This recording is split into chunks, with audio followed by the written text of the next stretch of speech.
देख रहे हैं के न्यूज HD। मैं हूं हारिस अली शाह गिलानी। चलते हैं आज की हम खबरों की तरफ। रुक करेंगे साहिवाल का।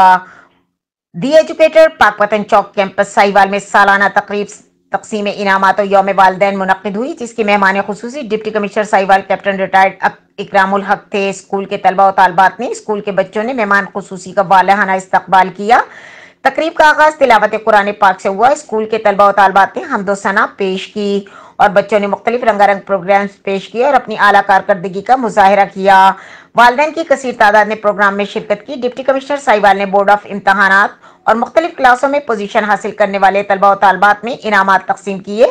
डिप्टी कमिश्नर साहिवाल ने इस मौके पर तलबा और तालबात, वालिदैन, स्कूल और स्टाफ और इंतजामिया को मुबारकबाद दी और नेक ख्वाहिशात का इजहार किया। मजीद खबरों और अपडेट्स के लिए हमारे साथ रहिएगा। तब तक के लिए अपना ख्याल रखिएगा। अल्लाह हाफिज।